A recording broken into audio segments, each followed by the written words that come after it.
Bom dia a todos, tudo bem? Meu nome é Gabriel e isso que eu estou fazendo esse vídeo é um teste de uma pequena mensagem, um projeto de pequena mensagem, resumindo capítulos, né, da Bíblia, capítulos da Bíblia. Nesse caso, a gente vai conversar agora sobre 2 Pedro, capítulo 2 e 3. É importante frisar um pouco do contexto histórico. Quando a gente vai para a epístola de Pedro, os estudiosos dizem que havia, para aquele tempo, acontecido perseguições da parte judaica à seita do caminho, que naquele tempo eram considerados cristãos, eram considerados uma seita, uma divisão do judaísmo, que seguia Cristo. Então ocorreram várias mortes, né, de alguns apóstolos ali em Jerusalém. Então ocorreu meio que uma diáspora. E muitos judeus que se converteram a Cristo, ao cristianismo, foram espalhados pelo mundo antigo, né, que era o Império Romano. Então Pedro dirige a sua carta a essas pessoas, com o fim de fortalecer a fé deles e afirmar a esperança de glória, que é a vinda do Senhor Jesus.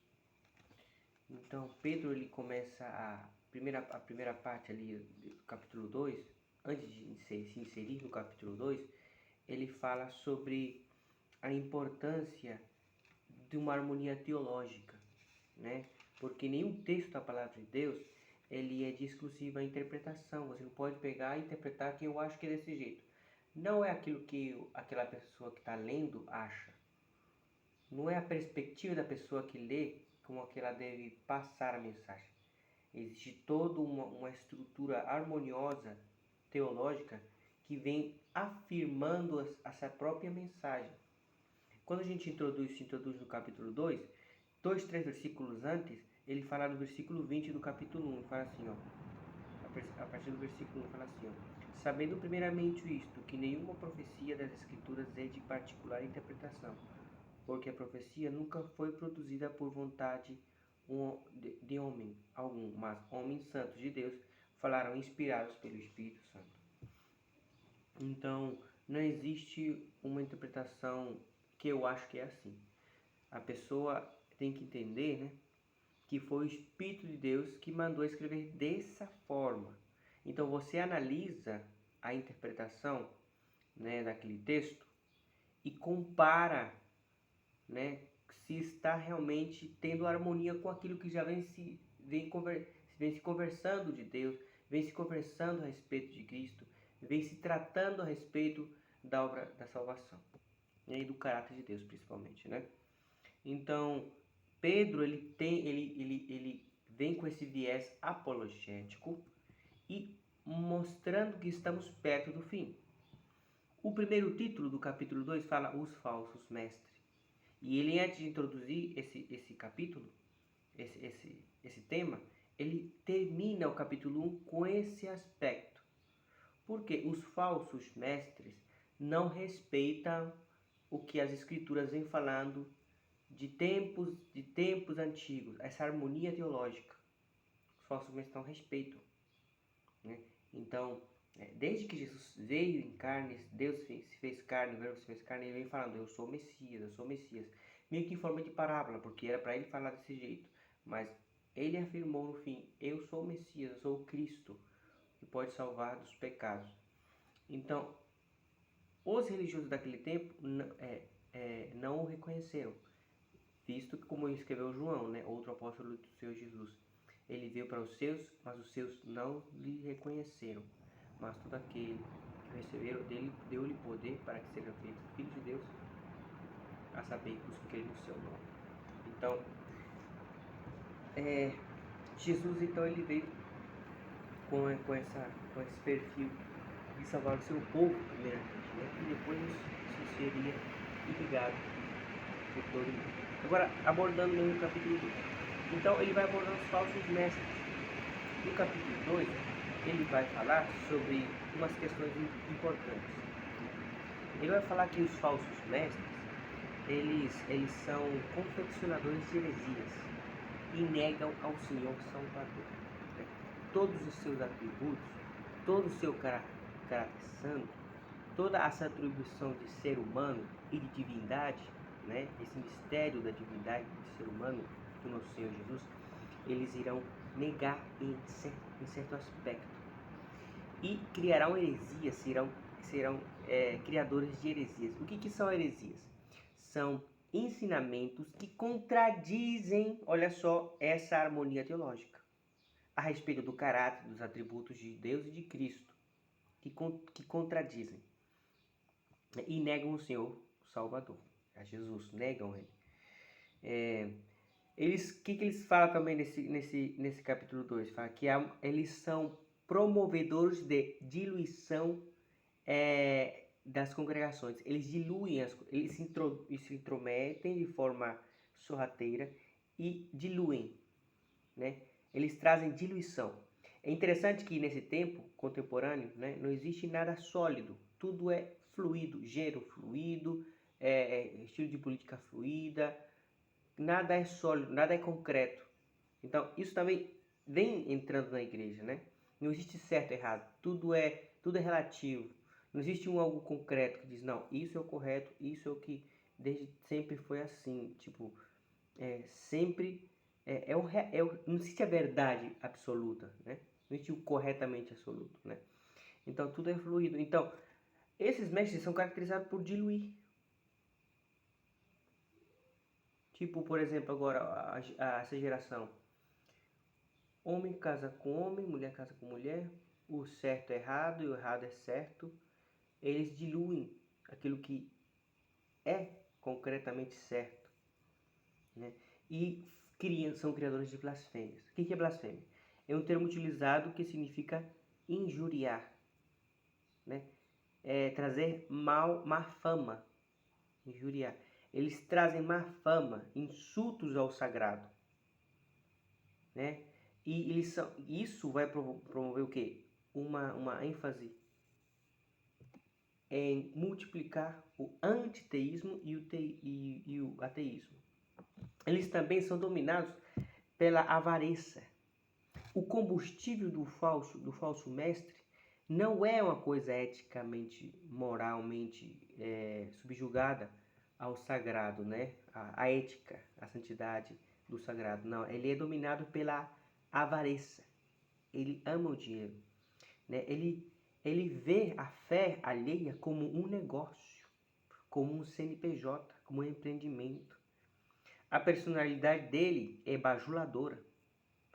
Ele é dominado pela avareza. Não, e isso demonstra o que Jesus lá no seu início do seu ministério, no capítulo 5, no Sermão do Monte, ele fala: olha, não se deixem enganar, eles são lobos vestidos de ovelha, pelos frutos vos conhecereis. Então, eles não nasceram de novo e estão debaixo da maldição de Deus. Outra característica deles, eles são dominados pelo culto mais marcante, prática de adultério. Eles praticam adultério, estão numa posição de autoridade, reconhecidamente por uma comunidade. Sabe-se que ele está em adultério, cai em adultério, pratica adultério, mas ele insiste em ser um modelo de líder. É uma marca muito forte. Eles são semelhantes a Balaão, conhecem o mistério do céu, conhecem que existe um Deus verdadeiro, um Deus eterno, cuja palavra que ele fala acontece, mas ele distorce essa verdade para trazer o que?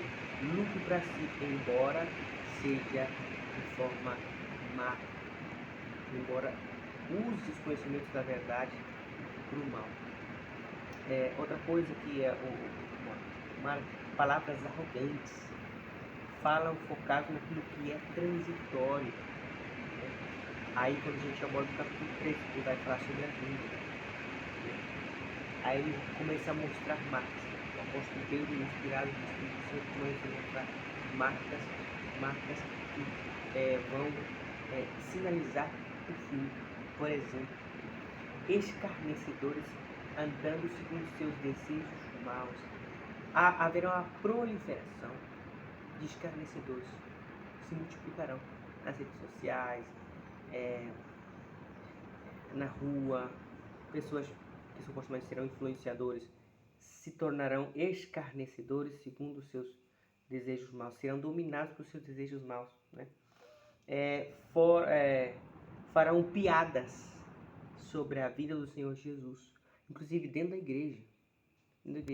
Isso será multiplicado, piadas sobre a vida do Senhor Jesus, dando um tom de que isso nunca vai acontecer.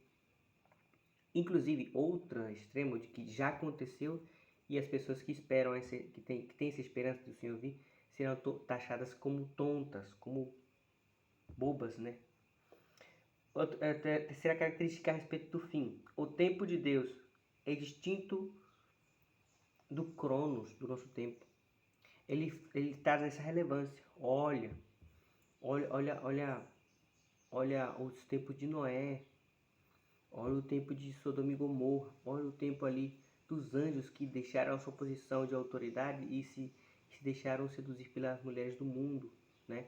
Ele usa do folclore tradicional judaico para trazer uma verdade relevante, que é Deus, apesar que parece que ele demora a trazer justiça, ele cumpre com sua justiça, né?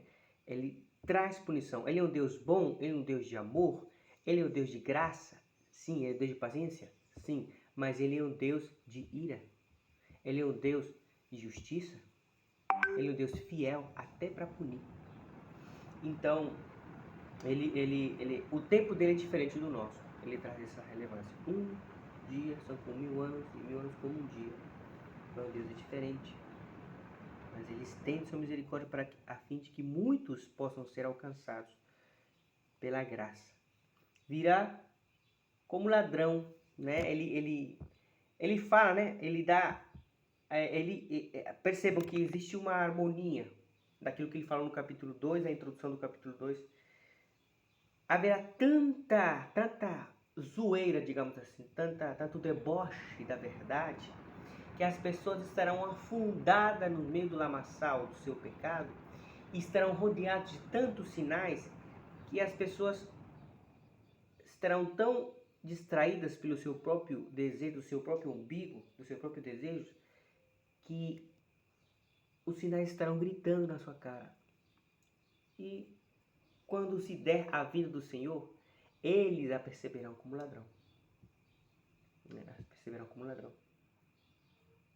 Serão assaltados, estarão despreparados para a vinda do Senhor. E ele fala então, uma quinta característica que a gente tem que perceber sobre esse capítulo 3 de Pedro, diz: devemos ser achados irrepreensíveis.